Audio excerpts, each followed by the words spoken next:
সম্মানিত দর্শক, আমন্ত্রণ জানাচ্ছি ইউসিবি পিএলসি টু দ্য পয়েন্টে। আমি তারিকুল ইসলাম মাসুম। যেখান থেকে যুক্ত হয়েছেন শুভেচ্ছা, সবাইকে ভালো আছেন সেই প্রত্যাশা রেখে শুরু করছি আজকের অনুষ্ঠান।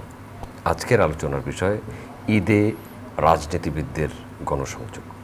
ঈদে রাজনীতিবিদদের গণসংযোগ বিষয়ে আলোচনার জন্য আমাদের সাথে স্টুডিওতে উপস্থিত আছেন নীলুফার চৌধুরী মনি, সাবেক সংসদ সদস্য এবং স্বনির্ভর বিষয়ক সহ সম্পাদক, বাংলাদেশ জাতীয়তাবাদী দল বিএনপি। আপনাকে ধন্যবাদ। সম্মানিত দর্শক, আমাদের সাথে আরও উপস্থিত আছেন নুরুল হক নূর, সভাপতি গণ অধিকার পরিষদ এবং ডাকসুর সাবেক ভিপি। আপনাকে স্বাগত। ঈদে রাজনীতিবিদদের গণসংযোগ। নির্বাচন থাকুক চাই না থাকুক, রাজনীতিবিদদের মানুষের কাছে যেতে হয়। ঈদে সেই যাওয়াটা আরও প্রাণবন্ত হয়। অনেক মানুষের সাথে দেখা হয়, রাজনীতির বিষয়ে কথা হয়, নির্বাচন বিষয়ে কথা হয়, রাজনৈতিক দলের কৌশল বিষয়ে কথা হয়, শক্তি সঞ্চারের বিষয়ে কথা হয়। আমরা যখন কথা বলছি একদিন পরে ঈদ হবে, ঈদের ছুটি হয়ে গেছে, মানুষ চলে গেছে বাড়িতে, কেউ যাচ্ছে। ঈদ উল আজহার শুভেচ্ছা জানিয়ে শুরু করি। আর এই সময়ের যে আলোচিত বিষয়, এনসিপির আহ্বায়ক নাহিদ ইসলাম বলেছেন যে নির্বাচন ঘোষণার আগে অবশ্যই জুলাই সনদ ঘোষণা করতে হবে। জুলাই সনদ একটা ব্যাপার, জাতীয় নির্বাচন একটা ব্যাপার। নীলুফার চৌধুরী মনি, আপনাকে দিয়ে শুরু করি নাকি? হ্যাঁ, এখন কেমন চলছে গণসংযোগ? নির্বাচন আসলে কেমন চলবে? ঈদের গণসংযোগ চলবে? আর কিছু বিষয় আছে নির্বাচন ঘোষণার বিষয়ে রাজনৈতিক দলগুলো এক ধরনের চাপ দিচ্ছে, কিছু রাজনৈতিক দল বলছে সংস্কারের পরে নির্বাচন হবে, জুলাই ঘোষণা আগে দিতে হবে। ধন্যবাদ আপনাকে। যারা শুনছেন তাদেরকে শুভেচ্ছা, আমার সহ-আলোচককেও শুভেচ্ছা। ঈদ মোবারক সবাইকে অ্যাডভান্স। দেখেন, রাজনীতিবিদরা যেটা করে প্রতিনিয়তই জনগণকে নিয়ে কাজ করে, জনগণের জন্য কাজ করে। সেটা এলাকায় হোক, সেন্ট্রালেই হোক, যেভাবেই হোক, এটার সাথে জনগণের একটা সংযোগ সবসময় থাকে। সেটা এলাকায় গিয়ে এক ধরনের, আপনাদের মাধ্যমে এক ধরনের রাজনৈতিক মিটিং মিছিলে এক ধরনের, সবসময় এই জিনিসটা থাকে। এবং কমিটি হওয়া, কমিটি ভাঙা, এগুলা সব কিছু মিলে আমি বলছি যে রাজনীতির সরগরমটা থাকে, যদি রাজনীতির অবস্থানটা থাকে, যেটা 15 বছর 15.5 বছর আমরা দেখি নাই ওইভাবে। তার আগে 2 বছর 11 সরকারের সেটাও একরকম একদমই বন্ধই ছিল। তো সব কিছু মিলে মানুষের মধ্যে একটা প্রাণ ফিরে এসেছে, অস্বীকার করার কিছু নাই। কিন্তু মানুষ কিন্তু এটাও ভাবছে যে আদৌ কি নির্বাচনটা সঠিকভাবে হবে, ঠিক সময়ে হবে? কারণ এই যে রাজনৈতিক নেতৃবৃন্দ সব, এই যে আমার সঙ্গে যিনি আছেন সে একটা দলের চিফ, তারা সবাই মিলে যেভাবে এই সরকারকে নির্বাচনের ডেট চাচ্ছে, বিএনপির মতো একটা বড় দল প্রতিনিয়ত বলছে, কখনো স্মার্টলি বলছে, কখনো সরাসরি বলছে। যখন স্মার্টলি না বুঝতে পারছে তখন সরাসরি বলছে, কখনো ডেট চাচ্ছে, কখনো যৌক্তিক সময় চাচ্ছে, কখনো রোডম্যাপ চাচ্ছে। কিন্তু সরকার নির্বিকার। সরকার একটা সময়, এই সরকারই বলেছিল ডিসেম্বরের মধ্যেই নির্বাচন দিবে। উনি আবার এটাকে চেঞ্জ করে নিয়ে বলছে ডিসেম্বর টু জুনের মধ্যে নির্বাচন দিবে। কিন্তু কখন নির্বাচন দিবে প্রত্যেকটা দলকে তারা লেফট রাইট করাচ্ছে, কিন্তু এটা বলছে না কখন দিবে, কিভাবে দিবে। একটা যে কোনো কিছু, রাজনীতিবিদরা 15.5 বছর টর্চার সহ্য করেছে একটা ফ্যাসিস্টের।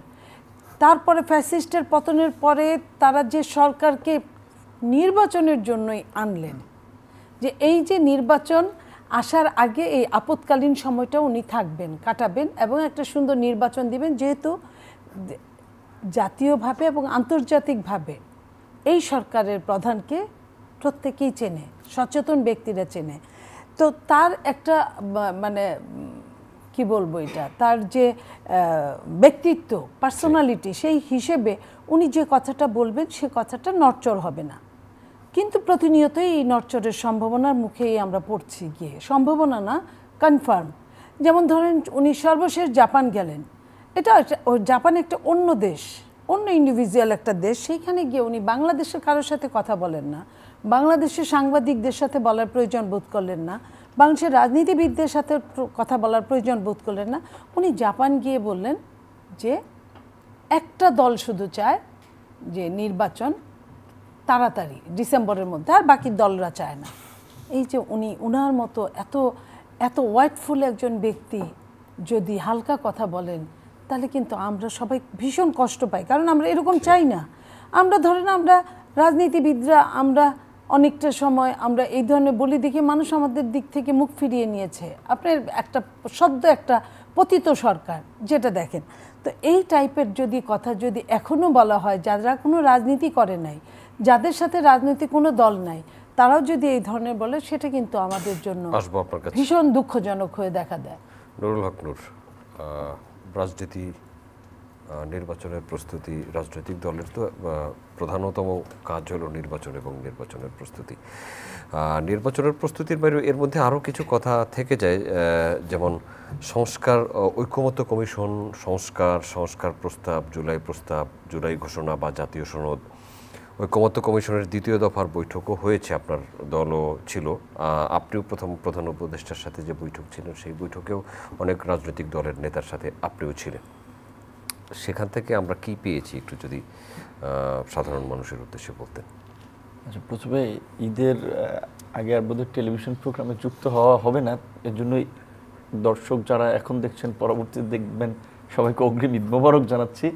এবং আপনি নীলুফার মনি আপাকে দিয়ে যে বিষয়টা শুরু করেছিলেন এটা একটু বলি জাস্ট যে হ্যাঁ, ঈদের সময়টা বিশেষ করে রাজনীতিবিদদের জন্য ধর্মীয় অনুষ্ঠানের পাশাপাশি এটা একটা সামাজিক কানেক্টিভিটি তৈরি বা গণসংযোগের, বিশেষ করে সামনে যেহেতু নির্বাচন, আমরা আশা করছি নির্বাচনটা ডিসেম্বরে অধিকাংশ রাজনৈতিক দলের ডিমান্ড, মেজর পলিটিক্যাল পার্টিগুলো সহ, ডিসেম্বর না হলে সেটা ওই দিক গেলে জানুয়ারি ক্রস করবে না, আমাদের ধারণা এরকম।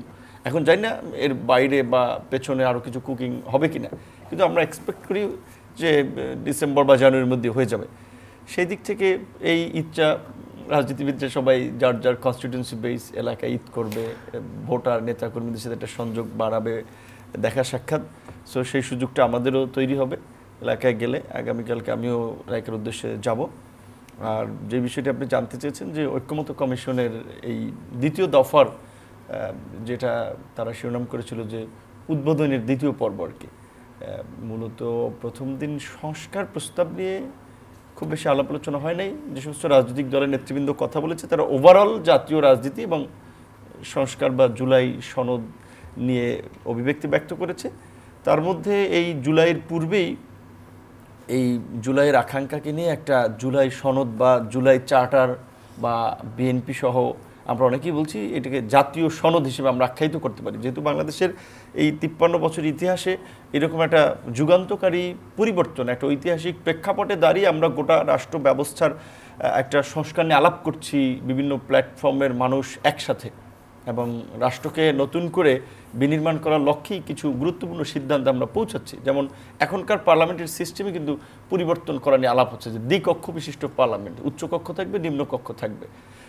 তারপরে আমাদের সংসদ সদস্যদের আপনার নিম্নকক্ষে 300 আসনের পরিবর্তে 400 আসন থাকবে এবং সেটা 100 আসন নারীদের জন্য রিজার্ভ থাকবে, কিন্তু নারীরা ভোটের মাধ্যমে হবে, সংরক্ষিত না, যেটাকে বলে ঘূর্ণায়মান পদ্ধতি। এইবার যদি ধরেন আপনার পটুয়াখালী একটা উপজেলা 3টা উপজেলা নিয়ে হতে পারে বা 2টা উপজেলা নিয়ে হতে পারে একটা আসন, এইবার যদি এক উপজেলা থেকে একজন এমপি হয়, পরে অন্য উপজেলা থেকে হবে কিন্তু নারী ক্যান্ডিডেট। এইরকমের কিছু পরিবর্তন নিয়ে অনেক দিন ধরে আলাপ আলোচনা হচ্ছে এবং গত মিটিংয়েও 4টা মেজর আলোচনার এই একটা পয়েন্ট ছিল।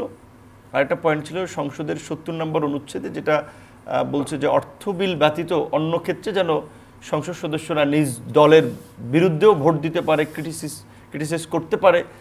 এই বিষয়টা নিয়ে একটা আলাপ আলোচনা, সংশোধনী আনতে হবে, আস্থা ভোট সংবিধান সংশোধন, রাইট, আস্থা ভোট সংবিধান সংশোধন, এই বিষয়টা নিয়ে আলাপ হচ্ছে। পাশাপাশি এখানে আরও একটা আপনার গুরুত্বপূর্ণ বিষয় হচ্ছে যে আপনার 4টা পয়েন্টের উপরে 70 নম্বর অনুচ্ছেদ, সংসদের সিট পদ্ধতি এবং কেয়ারটেকার গভর্নমেন্টের। কেয়ারটেকার গভর্নমেন্ট তো এখন সংবিধান আছে যেটা 3 মাসের জন্য কেয়ারটেকার হয়, এইটাকে 4 মাসে করা।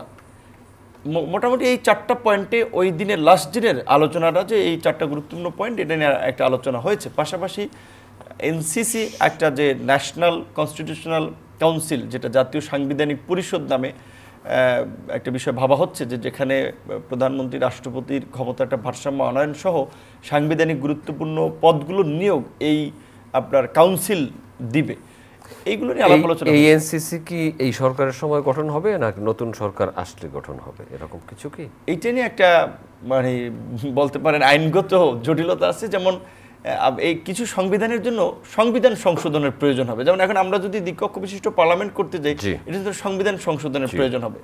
তো তাহলে এখন তো পার্লামেন্ট নাই, তাহলে এখন কিভাবে সংবিধান সংশোধন হবে?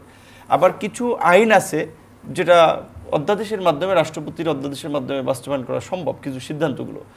তো সেই ক্ষেত্রে আমরা বলছিলাম যে সবাই যদি ঐক্যমত হয়, এই প্রস্তাবগুলো পরবর্তী নির্বাচিত সরকার বাস্তবায়ন করতে বাধ্য থাকবে বা তাদের একটা অঙ্গীকার থাকবে জাতির সামনে, যতটুকু এখন করা যায় করবে।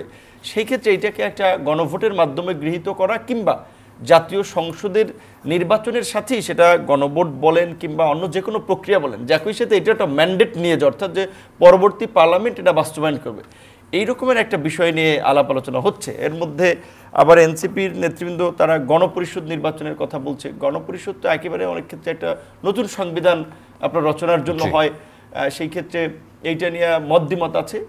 এই বিষয়গুলো নিয়ে আলাপ আলোচনা হয়েছে এবং অনেকখানি মেজর পলিটিক্যাল পার্টি হিসেবে বিএনপি সহ অন্যান্য দল মোটামুটি এক জায়গায় পৌঁছেছে। আচ্ছা, আসবো আপনার কাছে। নীলুফার চৌধুরী মনি, গণপরিষদ নির্বাচন বা গণভোট, গণপরিষদ নির্বাচন এখন কেন জরুরি, বা কেন গণপরিষদ নির্বাচন এবং জাতীয় সংসদ নির্বাচন একসাথে করার প্রস্তাব আসছে? শোনেন, গণপরিষদ নির্বাচন জরুরি যারা সময় ক্ষেপণ করতে চায় তাদের জন্য এটা দরকার, যে 5 বছরের জন্য কাউকে বসানো, কারো এই যে ম্যান্ডেটটা নেওয়া, হা ভোট না ভোটের এই জিনিসগুলো আমার কাছে মনে হয় যে এটা একটা ষড়যন্ত্রের অংশ। কারণ এটা কখন দরকার পড়ে, যদি সরকারের উপর আমাদের অনাস্থা থাকতো আমরা তাহলে চিন্তা করতাম। তো আমরা তো এই সরকারটা অন্তর্বর্তীকালীন সরকার, এই সরকার তো এটা করার কোনো কারণ থাকতে পারে না। এই সরকার একটা ভোট করবে, ভোট করার পরে যারা নেক্সট রাষ্ট্র পরিচালনায় আসবে তারা সংস্কার যে পর্যন্ত হয়েছে সংস্কারের বিলগুলো পাশ করবে, যা যা চাওয়ার সেটা। কারণ যদি বিএনপি, যেখানে বলা হয় যে বিএনপি সবচেয়ে বড় দল এই মুহূর্তে, তো বিএনপি যদি রাষ্ট্র পরিচালনায় আসে, বিএনপি নিজেই 31 দফা করেছে, সেই 31 দফার সাথে কিন্তু বিএনপির যে স্থায়ী কমিটির সদস্য সালাউদ্দিন সাহেব বলেছেন যে এই 31 দফাকে টাচ করে যায় যত রকম সংস্কার আছে সবগুলোই। তো আমরা তো নিজে থেকে, এটা তো আমাদেরকে উদ্বুদ্ধ করে নেই, এটা বিএনপি তার অ্যালায়েন্স দলগুলোকে নিয়ে সব দলকে কিন্তু এখানে আপনার গুরুত্ব দিয়েছে। তারা সবাই মিলে ঠিকঠাক করে আপনার 2.5 বছর 2 বছর আগে এটা কিন্তু সাংবাদিক সম্মেলনের মাধ্যমে এটা প্রকাশ করা হয়েছে এবং ইতিমধ্যে সমস্ত বাংলাদেশে এটা গিয়েছে। তো সেইখানে বিএনপি তো বলেছে যে সংস্কারগুলো এটা করব, এটা করব, এটা করব, এটার সাথে যারা যেটা রিলেটেড সেগুলো করবে। তাহলে তো এখানে গণভোট বলেন যেটাই বলেন এটার তো দরকার পড়ে না। গণভোট কখন দরকার পড়ে? যখন একটা জিনিস নিয়ে আমি নির্বাচন দিতে চাই না, আমি এই সরকারকে নিয়ে এতদিন থাকতে চাই, এই সরকারকেই আমার চাই, এই টাইপের কথা হলে, এই টাইপের কথা তো কোনো দল বলে না। যে কথাটা আমি কিছুক্ষণ আগে বললাম যে জাপানে ওই কথাটা বলেছে, এর মধ্যে যে নুরুর রাজ্যে বসেছিলেন তারা তো ইতিমধ্যে প্রমাণ হয়েছে যে প্রায় 30টার মতো দল কিন্তু পক্ষে বলেছে ভোট ডিসেম্বরের মধ্যে চান। তাহলে সেটা 29টা দল যদি এরকম বলে থাকে তাহলে উনি কিভাবে এই কথাটা বললেন? তো এই কথাটা যদি বিভিন্ন রাজনৈতিক দল নিয়ে একটা দেশ, এই দলরাই যদি বলে ম্যাক্সিমাম দলগুলো যে ভোট চাই, তাহলে তো আর গণভোটের প্রয়োজন পড়ে না। তাহলে তো গণভোটটা কেন হবে? কি কারণে গণভোট হতে হবে? যে এইটা ভোটের লোকরা, ভোটের নেতারা, জনগণের প্রতিনিধিরা, জনপ্রতিনিধিরা এটা পারবে না, এটা সমস্ত প্রতিনিধির মাধ্যমে সরাসরি ভোট আসতে হবে কেন? এটার প্রয়োজন যদি পড়তো, রাষ্ট্র যদি খুব সিরিয়াস অবস্থায় থাকতো, সবগুলো দল দেখেন ইতিমধ্যে 2-3 বার অধিকবার আপনার জাতীয় ঐক্যমতে এক হয়েছে। ভারত যখন অনেক কিছু করলো এই দেশে নিয়ে, হিন্দুদেরকে নিয়ে বিভিন্নভাবে প্রোপাগান্ডা ছড়ানোর চেষ্টা করলো, তখন কিন্তু সবগুলো দলকে সরকার ডাকার সাথে সাথে গিয়ে কিন্তু তারা বুঝারও প্রয়োজন বোধ করে নাই। তারা কিন্তু অকপটে বলে আসছে আমরা রাষ্ট্রের সার্বভৌমত্বের লক্ষ্যে সবাই এক হয়ে কাজ করতে চাই, এই ব্যাপারে সরকারকে আমরা সহযোগিতা করব। আবার এই যে এর মধ্যে যে জাতীয় ঐক্যের ডাক দিলেন, তখনও কিন্তু সব দল এখানে বললেন যে কারা কীভাবে নির্বাচন চায়, কারা কীভাবে চায় না চায়। তো তারপরে তাহলে আপনার গণভোট তো এখানে অকেজো। আচ্ছা, ধন্যবাদ আপনাকে। নুরুল হক, গণভোট বিষয়ে আপনার একটু মতামত শুনতে চাই। গণভোট কি আসলে প্রয়োজন বা কতটা প্রয়োজন? গণভোট হচ্ছে যে আলোচনাটা হচ্ছে এরকম যে এই যে 90-এ আপনার বিএনপির নেতৃত্বে সম্ভবত 7 দলীয় একটা জোট ছিল, আওয়ামী লীগের নেতৃত্বে 8 দলীয় জোট ছিল এবং বামপন্থীদের নেতৃত্বে 5 দলীয় জোট ছিল। ওই 3 জোটের রূপরেখায় বেশ কিছু এই রাষ্ট্র সংস্কার এবং রাজনীতির মৌলিক পরিবর্তন নিয়ে আলাপ আলোচনা হয়েছিল। তো দেখা যায় সেটি আর পরবর্তীতে কোনো সরকারই, সেটা আওয়ামী লীগ, বিএনপি পর্যায়ক্রমে পাওয়ারে ছিল, বাট বাস্তবায়ন করে নাই। তো ওই আপনার অভিজ্ঞতা থেকে বিশেষ করে এইবার কিংবা তরুণরা কিংবা তার চেয়ে যারা সিনিয়র তারা বলছে যে এইবারের এই সংস্কার এটা যেন আবার একটা কাগজের কতগুলো লিপিবদ্ধ প্রস্তাবনা না হয়, যেটা 1/11-এর সময় হয়েছিল। 1/11-এর সময় অনেক ধরনের রিফর্ম নিয়ে ব্যাপক একটা আলাপ আলোচনা হয়েছিল, যদিও ওই সরকারের শেষ পর্যন্ত দেখা গেছে যে তারা কিন্তু একটা ষড়যন্ত্রের মধ্যে পা দিয়ে বাংলাদেশকে শেষ পর্যন্ত এই ফ্যাসিবাদে পর্যবসিত করেছিল। কারণ এই 1/11-এর চক্রান্ত বা নীল নকশাই কিন্তু এই আওয়ামী লীগ ক্ষমতায় এসে 16 বছরে এইভাবে ফ্যাসিবাদ কায়েম করে বাংলাদেশের মতো, যেখানে 2002-04-এ ইকোনমিক্সের মতো পত্রিকা বাংলাদেশকে ইকোনমিক্যালি ইমার্জিং টাইগার হিসেবে আপনার সংবাদ ছেপেছিল, সেই বাংলাদেশকে একেবারে একটা মানে পিছিয়ে পড়ার দেশের দিকে নিয়ে গেল। তো এই জন্য আমরা বলছিলাম যে এইবার এই সম্ভাবনাটাকে বাস্তবায়ন করার জন্য এবং সব রাজনৈতিক দলই যেহেতু পজিটিভ, এখানে আমি তো ম্যাক্সিমাম আলাপ আলোচনাগুলোতে ছিলাম, এবং বিএনপির মতো একটা বড় দল, যেটা আলী রিয়াজ স্যারও বলেছে, দে আর ভেরি সিরিয়াস, প্রত্যেকটা সংস্কার প্রস্তাব নিয়ে তারা তাদের ওপিনিয়ন তুলে ধরেছে, সংযোজন বিয়োজন করেছে, এবং সবচেয়ে বেশি মিটিং বিএনপির সাথে হয়েছে, যেহেতু তারা মেজর একটা বড় স্টেক হোল্ডার, এবং অনেকখানি বিএনপির সাথে অন্যান্য দলগুলোর ভাবনা বা সংস্কার কমিশনের চিন্তা ভাবনা এটা কাছাকাছি একটা ঐক্যমতে পৌঁছানোর চেষ্টা করেছে, এবং সেই কমিশন বলেছে যে আর হ্যাপি যে অনেকখানি ঐক্যমতের জায়গায় পৌঁছাতে পেরেছে এবং একটা সমঝোতার জায়গায় গেছে। তো এইখানে এইটা যদি ধরেন, এখন তো সবাই মৌখিকভাবে কমিটমেন্ট একটা জায়গা আছে, কিন্তু আলটিমেটলি এখন আমি একভাবে কাজ করতে চাইলে আরেকজন আরেকভাবে চাবে। তো সেই ক্ষেত্রে এই যেহেতু এই মুহূর্তে এইটাকে আইনের মাধ্যমে একেবারে সব কিছু বাস্তবায়ন করা যাচ্ছে না, বাট ধরেন এখন দ্বিকক্ষ বিশিষ্ট পার্লামেন্ট কিংবা সংসদের লয়ার হাউসে নারীদের 100 প্রতিনিধিত্ব ঘূর্ণায়মান প্রক্রিয়ায় কিংবা সব মিলিয়ে নিচে 400 উপরে 100। তো এখন এইটা পরবর্তী পার্লামেন্ট বা সরকার এক্সিকিউট করবে কিনা এইটা একটু আনসার্টেনটি থাকে, সেই কারণে বলছে যে এইটা একটা নিশ্চয়তা আমাদের দরকার। ওই কারণে অনেকে বলছে যে তাহলে এটা কী প্রক্রিয়ায় আপনার ইয়ে করা যায়। সেক্ষেত্রে অনেকে বলছে যে গণভোট তো আলাদা, এই মুহূর্তে গণভোট তো একটা নির্বাচনের মতো কর্মযোগ্য, তাহলে একই সাথে নির্বাচন এবং গণভোট, জাতীয় নির্বাচনের সময় এই আপনার পার্লামেন্টকে জনগণ এই সংশোধনগুলোকে বা রিফর্মকে জনগণ অ্যাকসেপ্ট করে এইটাকে একটা ম্যান্ডেট দিয়ে দিতে পারে যে আমরা এই নির্বাচিত নতুন পার্লামেন্ট, আপকামিং পার্লামেন্ট এটা বাস্তবায়ন করবে। একই সাথে জাতীয় নির্বাচনের ভোট এবং এই সংস্কারের পক্ষে একটা গণভিত্তি দাঁড় করানোর জন্য গণভোট, যেটা ধরেন 10 বছর পরে বা 20 বছর পরে রাজনৈতিক পরিস্থিতি যদি বিপরীত হয়, কেউ যেন এটাকে ডিনাই না করতে পারে। আর কারণ এইখানে তো একেবারেই ফ্যাসিস্ট শক্তি ব্যতীত বাকি সব শক্তিগুলো এক এবং অভিন্ন জায়গায় এসে আন্দোলনটা সংগ্রামটা করেছে। এখন বলা চলে আমাদের মধ্যে প্রতিযোগিতা আছে ক্ষমতায় যাওয়ার, নির্বাচনে প্রতিদ্বন্দ্বিতা করার, কিন্তু আলটিমেটলি সব তো গণতন্ত্রের পক্ষের শক্তি, ফ্যাসিবাদ বিরোধী শক্তি এই জায়গাতে। কিন্তু এখানে একটা এই বিভ্রান্তি মানে ছড়ানোর জন্য যে এই কারণে বলছে একই সাথে জাতীয় সংসদের নির্বাচনের সময় এইটার গণভোটটা করে না, আলাদা কিন্তু গণভোট। আর একটু ছোট্ট জিজ্ঞাসা, জাতীয় সংসদ নির্বাচন, গণভোট এবং গণপরিষদ নির্বাচন, যদি গণভোট হয় তাহলে তার গণপরিষদের তো দরকার হচ্ছে না। গণপরিষদ বা গণভোট একটাতে যেতে হবে, কিন্তু এখনকার এই সিস্টেমে কিন্তু দুইবার আপনার ভোট টোট করার সুযোগ নেই যে আপনি এইবার গণভোট করবেন আবার হ্যাঁ ভোট করবেন। ওইটাই জাতীয় নির্বাচনের জন্যই নির্বাচনের সময় করতে হবে। যেই কারণে সবাই বলছে যে ধরেন ডক্টর মোহাম্মদ ইউনূস উনি নট অনলি বাংলাদেশ, আমরা হচ্ছে একটা গ্লোবাল অ্যাসেট, যেই কারণে তো সবাই তাকে সম্মান করছে, যেটা আমরাও আনন্দিত হই, গৌরবান্বিত হই। কিন্তু দেশ চালাতে হলে, রাষ্ট্র চালাতে হলে আসলে বাংলাদেশের বর্তমান প্রেক্ষাপটে নির্বাচিত সরকার, আমি হই কিংবা আপনি হন, যেই হোক, জামাত সরকার গঠন করুক, বিএনপি গঠন করুক, কিংবা ধরেন আমাদের দল গঠন করুক, একটা নির্বাচিত পার্লামেন্ট ছাড়া দেশের অভ্যন্তরীণভাবে স্থিতিশীলতা আসবে না, বৈদেশিক বিনিয়োগ বাণিজ্য এটাতেও গতি আসবে না। কারণ এখন দেখছেন যে এই সরকারে কিন্তু বাংলাদেশের এযাবৎকালের মধ্যে বোধহয় সর্বশ্রেষ্ঠ ইকোনমিস্টরা এই গভর্নমেন্ট আছে। বাংলাদেশ ব্যাংকের গভর্নর হোসেন মনসুর সাহেব, সালেউদ্দিন সাহেব, ওয়াহিদুদ্দিন সাহেব, আপনার ডক্টর ইউনূস সাহেব নিজে, তার টিমের অনেক কিন্তু ভালো ভালো অর্থনীতিবিদ, কিন্তু নির্বাচিত সরকার না আসলে কিন্তু তারা যতই পলিসি নেক বিনিয়োগে তো কেউ আস্থা পাবে না। বিদেশি একটা কোম্পানি শুধু তার ইনভেস্টমেন্টের সিকিউরিটি চাবে, কিংবা এটা পরবর্তী নির্বাচিত যদি 6 মাস পরে নির্বাচন হয়, 1 বছর পরে নির্বাচন হয়, তার এটা কন্টিনিউ করতে পারবে কিনা। তো এই ক্ষেত্রে কিন্তু বিদেশি এবং দেশের মধ্যেও কিন্তু ব্যবসায়ীরা বারবার বলছে ভাই আমাদেরকে বাঁচান। আপনি শুনছেন কিছুদিন আগে বাংলাদেশ টেক্সটাইল মিল অ্যাসোসিয়েশন, তারপরে বিজেএমির লোকেরাও বলছে ব্যবসা বাণিজ্য বন্ধ করে দেওয়া লাগবে। আগামী 2-1 মাস পরে 50% ফ্যাক্টরি কিন্তু বন্ধ হয়ে যাবে, যে গ্যাসের সংকটের কারণে, জ্বালানির সংকটের কারণে। এবং ব্যাংকেরও একটা প্রবলেম আছে, ফাইন্যান্সিয়াল লিকুইডিটি বা ব্যাংকের ক্ষেত্রে তারা ঋণ পাওয়ার ক্ষেত্রে, রিশিডিউল করার ক্ষেত্রে ক্রাইসিস কিন্তু ফেস করতেছে। এইটা কিন্তু অনেকে কমন মানুষ অনেকে বুঝবে না বা অনেকে না বুঝে হ্যাঁ ইউনূস স্যার আছে, ভালো মানুষ থাকুক কিছু, কিন্তু দেশটা ওইভাবে চলবে না। কিন্তু এইটা আমাদের কিন্তু বিবেচনায় নিতে হবে। আচ্ছা, আসবো আপনার কাছে আরেকবার। নীরবর চৌধুরী মনি, ইউনূস স্যার আছেন, ভালো মানুষ, সাধারণ মানুষ কিন্তু এই কথাই বলে।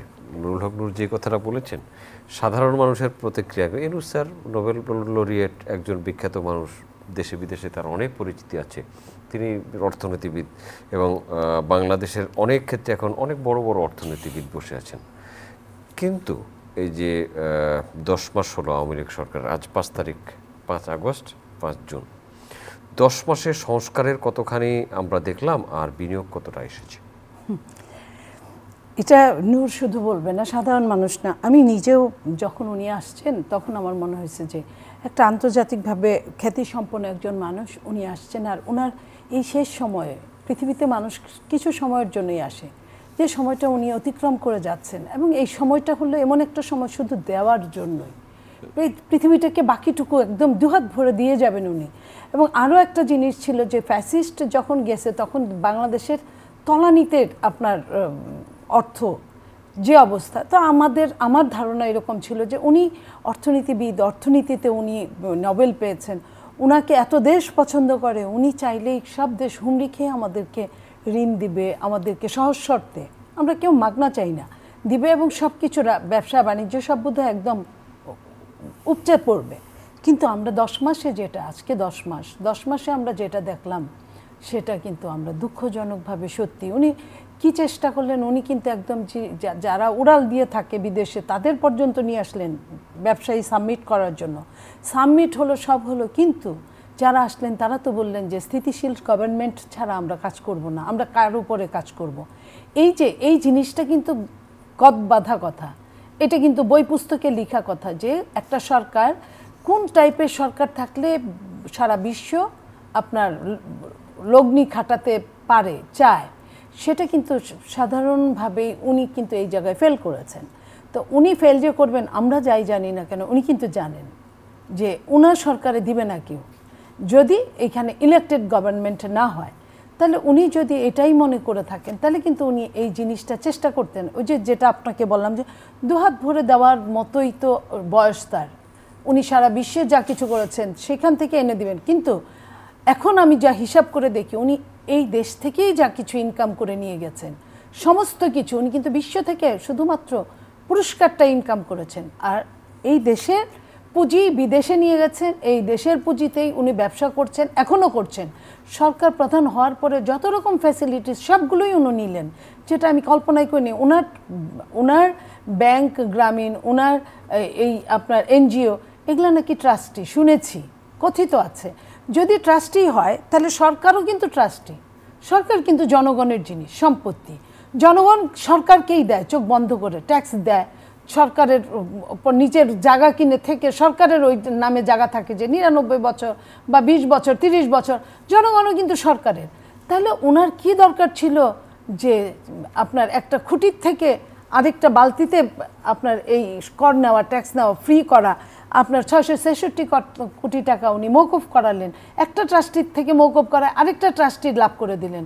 এই লাভটা তো করানোর কথা ছিল না। উনি যতগুলো কোম্পানি খুললেন এই 10 মাসে, উনি তো আরও লাভবান হলেন। উনি যে ব্যক্তি ব্যবসায়ী, এটা উনি আবারও বুঝায় দিলেন।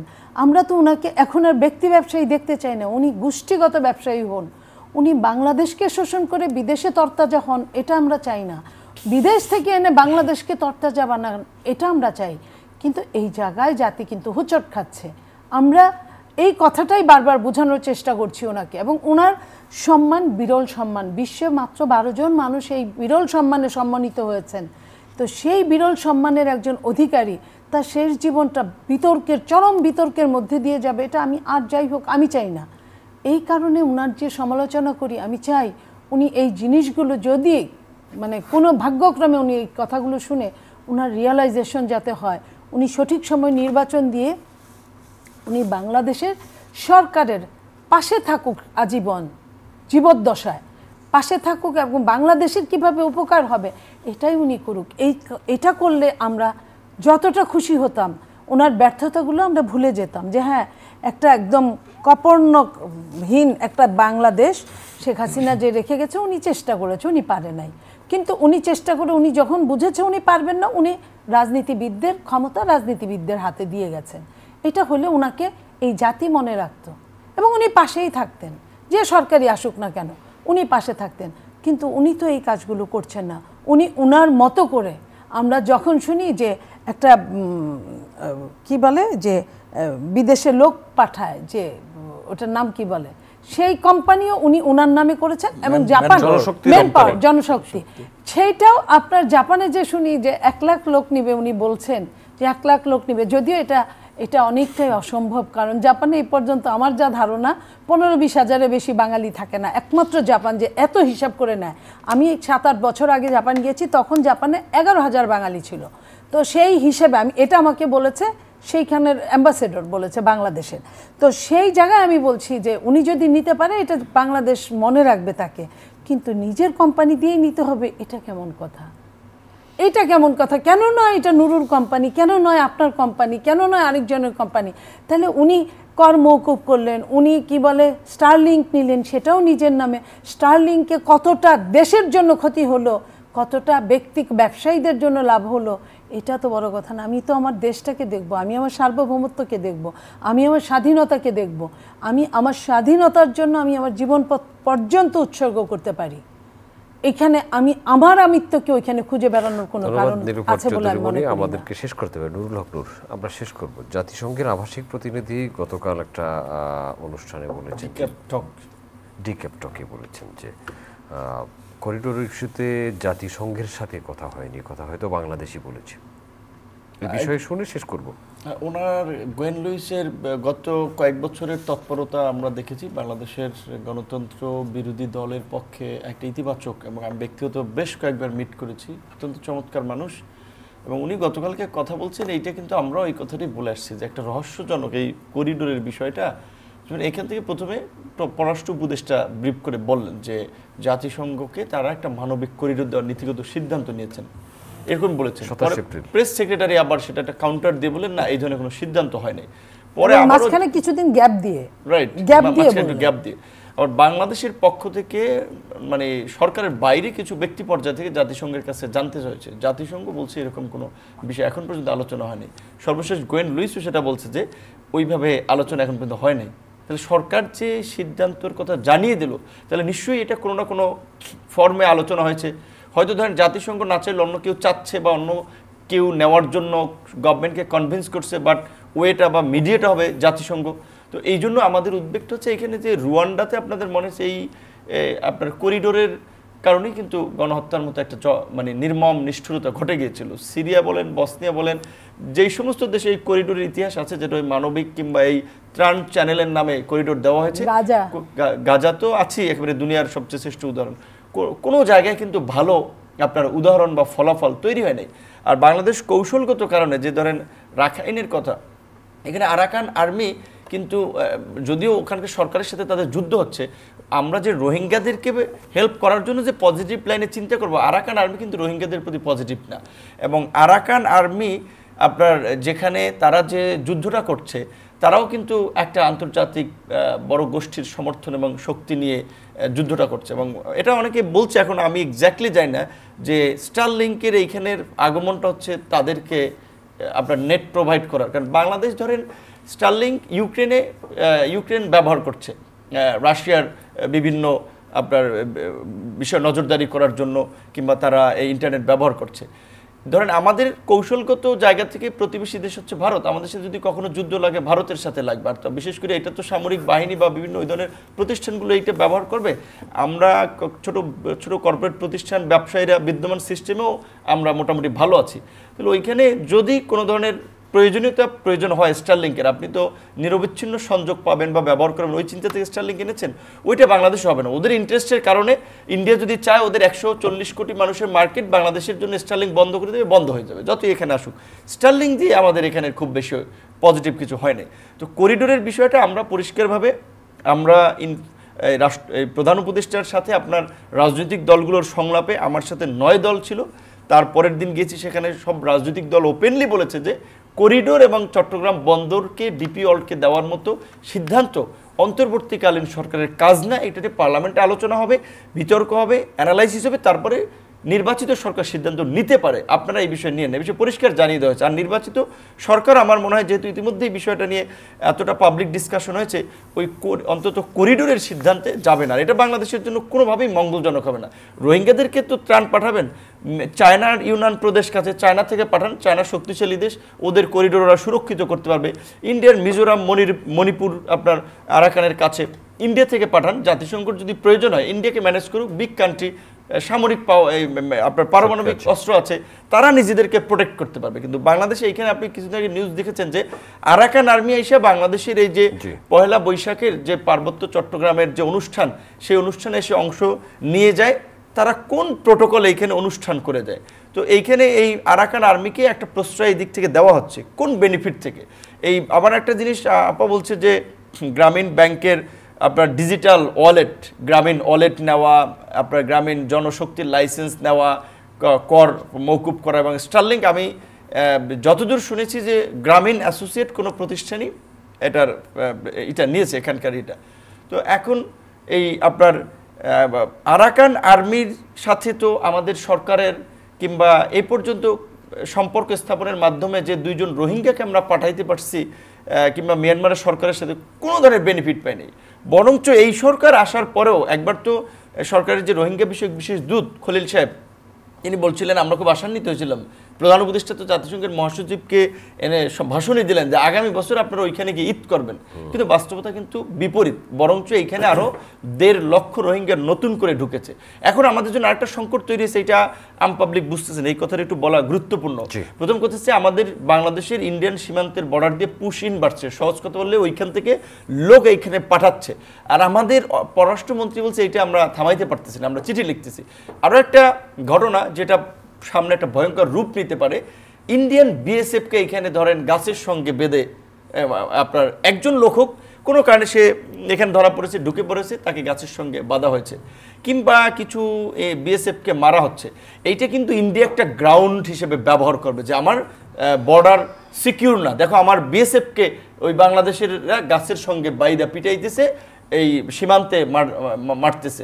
তো এই যে এক্সেসিভ কিছু কাজকর্ম, এটা কিন্তু একটা ভয়ঙ্কর বিপর্যয়, লাদাখের মতো পরিস্থিতি বাংলাদেশে এইখানে ডেকে নিয়ে আসতে পারে, যেহেতু এই সরকারের সাথে ইন্ডিয়ার সম্পর্কটা ভালো না। এখন সোশ্যাল মিডিয়ার কিংবা ইউটিউবারের যে পপুলিস্ট আইডিয়া, তারা যেভাবে প্রমোট করতেছে, জনগণকে বিভ্রান্ত করতেছে, সীমান্তে যে যুদ্ধ করেন, ইন্ডিয়াকে ঠেকান, ঢাল নাই তলন নাই, নিধিরাম সর্দার হয়ে যুদ্ধ করা যায় না। ইন্ডিয়ার সাথে যুদ্ধ করার আমাদের সে সামরিক শক্তি নেই, আমাদের অনেক দুর্বলতা আছে। আর ইন্ডিয়ার সাথে আমরা যুদ্ধ করতে চাই না, আমরা একটা বন্ধুত্বপূর্ণ সম্পর্ক স্থাপনের মধ্যে দিয়েই 2 দেশের সম্পর্ককে স্বাভাবিক করতে চাই। কিন্তু এই যে বিএসএফের সাথে যে ঘটনাটা, এইটা আমি এখানে বলছি যে আমি আশঙ্কা করছি ভবিষ্যতে একটা বড় বিপর্যয়ের জন্য ইন্ডিয়া ব্যবহার করবে, যে তার সিকিউরিটি থ্রেট দেখা যায়। সেই ক্ষেত্রে সীমান্তে যারা বিএসএফ আছেন তাদেরকে আমরা বলবো যে আমাদের যারা বিজিবি আছে, যে এই বিষয়টা দেখার জন্য যদি কোনো ঘটনা ঘটে থাকে সেটা যেন মিউচুয়াল রেসপেক্ট, আন্ডারস্ট্যান্ডিংয়ের মাধ্যমে সমস্যাগুলোর সমাধান হয়। অতি উৎসাহী কর্মকাণ্ড কিংবা বাড়াবাড়ি, এই অযাচিত কর্মকাণ্ড, এগুলো কিন্তু কারোর জন্য ভালো ফল বয়ে আনবে না। এই বিষয়ে আমাদের একটু সতর্ক হওয়া দরকার। আপনাকে ধন্যবাদ নুরুল হক নূর। নীলুফার চৌধুরী মুনি, আমরা শেষ করব। জি, ধন্যবাদ আপনাকেও। সম্মানিত দর্শক, এতক্ষণ আমাদের সাথে থাকার জন্য কৃতজ্ঞতা। আগামী অনুষ্ঠান দেখার আমন্ত্রণ রইল, দেখা হতে পারে সেই অনুষ্ঠানে। ভালো থাকবেন সবাই, আপনাদের সবার জন্য অনেক অনেক শুভকামনা। ঈদ মোবারক।